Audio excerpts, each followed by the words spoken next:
Okay, so अब हमारा next topic है what are final goods. Final goods which are used either for final consumption by consumers. Consumers कौन होते हैं? हम लोग होते हैं, ठीक है। हम फाइनल कंजम्पशन के लिए यूज़ करते हैं फाइनल गुड्स को, और फॉर इन्वेस्टमेंट बाय प्रोड्यूसर्स, ठीक है। प्रोड्यूसर्स किस लिए परचेज करते हैं फाइनल गुड्स को? इन्वेस्टमेंट के लिए, ठीक है।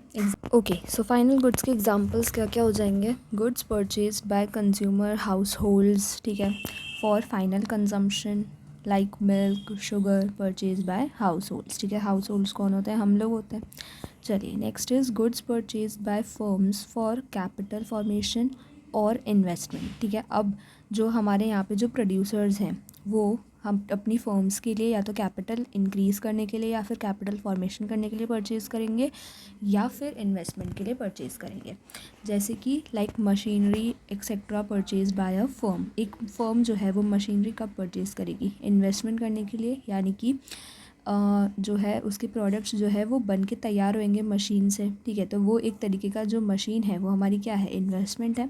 इससे हम आगे और गुड्स बनाएंगे, ठीक है, और उनको सेल करेंगे। तो हमारा क्या हो जाएगा? ये इन्वेस्टमेंट है, इससे हमें प्रॉफिट मिलेगा गुड्स सेल करने पे, ठीक है। और कैपिटल फॉर्मेशन, ठीक है। तो मशीनरी हमारी किसके अंदर आती है? कैपिटल गुड्स के अंदर आती है। तो इसलिए हमने अगर मशीनरी परचेज़ करी है तो ये हमारा क्या हो जाएगा? कैपिटल फॉर्मेशन हो जाएगा, ठीक है। चलिए, नेक्स्ट हमारा पॉइंट आता है दीज आर, यानी final goods are out of production boundary and have no scope for value addition, ठीक है। इसमें ये जो हमारे फाइनल गुड्स होते हैं वो प्रोडक्शन बाउंड्री के बाहर होते हैं, आउट होते हैं। यहाँ पे हमने इस एग्जांपल में देखा ही था कि हमारे जो हैं वीट तो रॉ मटेरियल था और फ्लावर इंटरमीडिएट गुड था, तो ये तो क्या थे? प्रोडक्शन बाउंड्री के अंदर थे, ठीक है। और हमारा जो बिस्किट था, जो फाइनल प्रोडक्ट था, वो प्रोडक्शन बाउंड्री के बाहर था, ठीक है। तो प्रोडक्शन बाउंड्री के बाहर होते हैं हमारे final goods and have no scope for value addition. जो हमारे फाइनल गुड्स होते हैं वो तो एकदम फाइनल ही है ना, वो तो डायरेक्ट कंजम्पशन के लिए हम सेल करेंगे, तो उसमें हम कहाँ से वैल्यू ऐड करेंगे, ठीक है। तो उसमें कोई और हम वैल्यू ऐड नहीं करते हैं, वो हमारा फाइनल गुड होता है, ठीक है। चलिए, नेक्स्ट पॉइंट है these are neither resold nor used for any further transformation in the process of production. इसका क्या मतलब हुआ? ना तो ये रीसोल्ड करे जाते हैं, यानी कि फ़ाइनल गुड को हम दोबारा से रीसोल्ड नहीं करते हैं किसी भी और नए प्रोडक्ट को बनाने के लिए, ठीक है। अब जैसे कार है, ठीक है, कार हमारा क्या है? फाइनल गुड है, ठीक है। तो अब हम कार को कहाँ सेल करेंगे? वो तो हमारा फाइनल गुड है ना। कार थोड़ी ना इंटरमीडिएट गुड बन के जो है किसी और फाइनल गुड के प्रोडक्शन में हेल्प करेगी, है ना। ऐसा तो हो नहीं सकता, ठीक है। तो ना ही हम उससे रीसोल्ड करते हैं फाइनल गुड्स को और ना ही used for any further transformation, ठीक है। अब जैसे कार है, वो तो बन के तैयार हो गई ना, स्टील से हमने उसे पहले ही ट्रांसफॉर्म कर दिया है, तो अब हम उसे और क्या ट्रांसफॉर्म करेंगे? तो इसलिए ना तो उसमें कोई फर्दर ट्रांसफॉर्मेशन होता है, ना ही रीसेल करते हैं किसमें? प्रोडक्शन प्रोसेस में, ठीक है। हाँ, आप लोग ये बोल सकते हैं कि अब जैसे कार है तो उसे हम वापस से रीसेल तो करेंगे ही ना किसी न किसी कंज्यूमर को, तो वो फिर वो प्रोडक्शन प्रोसेस में नहीं आएगा, वो हमारे किस में आएगा? सर्विस सेक्टर में आएगा, ठीक है। मैन्युफैक्चरिंग यूनिट में आएगा, ना कि प्रोडक्शन यूनिट में, ठीक है। हम उससे और कुछ प्रोड्यूस नहीं कर रहे हैं, कार से कुछ और प्रोड्यूस नहीं करेंगे, उसको हम डायरेक्ट सेल करेंगे कंजम्पशन के लिए। इसीलिए यहाँ पे बात हो रही है कि हम उसे दोबारा से रीसेल नहीं करेंगे किसी भी प्रोडक्शन यूनिट के लिए, ठीक है। ना ही कार हमारी इंटरमीडिएट गुड बनेगी। चलिए, नेक्स्ट पॉइंट हमारा आता है दीज हैव डायरेक्ट डिमांड। इनकी क्या होती है? डायरेक्ट डिमांड होती है as they are consumed by the end user, ठीक है। एंड यूज़र कंज्यूम करते हैं to satisfy their needs wants for personal use, ठीक है। जो इंटरमीडिएट गुड हमने देखे थे उनकी क्या होती थी? डिराइव्ड डिमांड होती थी, ठीक है। फाइनल गुड की डिमांड पे उनकी डिमांड डिपेंड होती थी, लेकिन नहीं, यहाँ पे फाइनल गुड जो है वो डायरेक्ट डिमांड है, उसकी डायरेक्ट डिमांड है। जैसे कि स्मार्टफोन्स है, ठीक है, तो इनकी डायरेक्ट डिमांड है।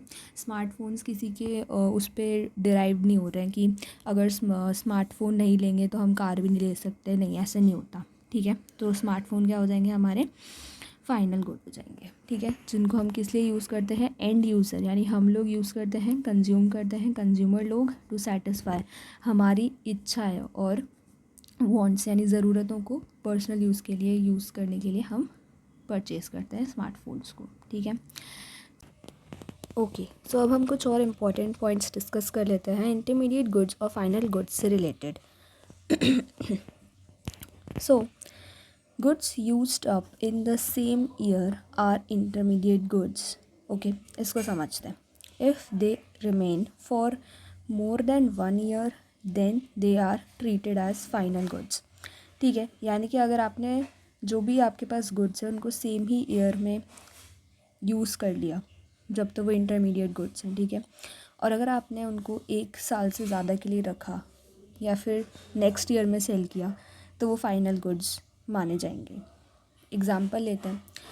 Suppose X limited purchases 10 tons of coal in 2018. ठीक है, एक्स लिमिटेड ने 10 टन्स कोल ख़रीदा 2018 में फॉर मेकिंग ग्लास बनाने के लिए.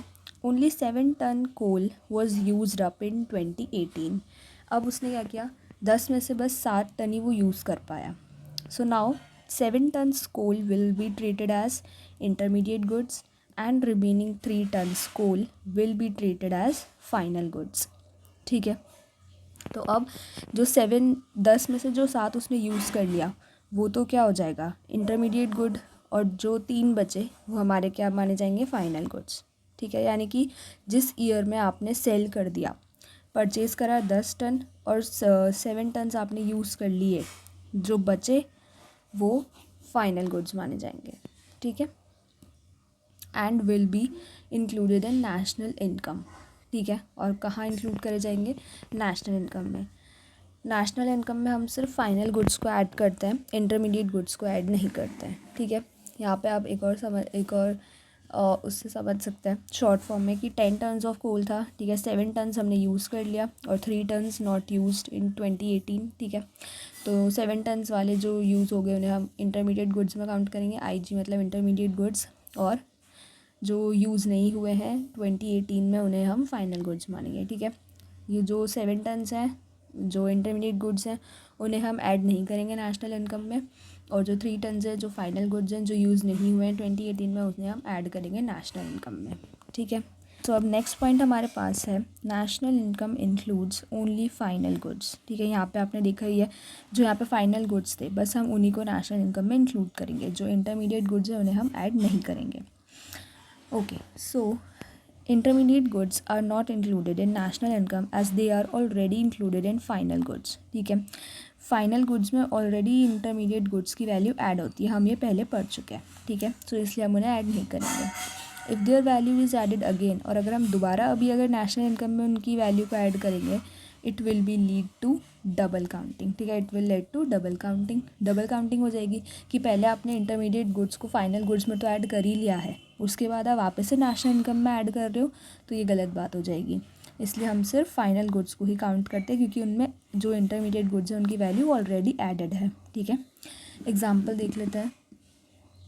Out of wheat and flower, only flower, ये जो कि हमारा फाइनल गुड है, is included in national income. ठीक है, अगर आपसे कोई पूछे कि व्हीट और फ्लावर में से हम किसको नेशनल इनकम में काउंट करेंगे, तो आप बोलेंगे हम फ्लावर को काउंट करेंगे क्योंकि वो हमारा फाइनल गुड है.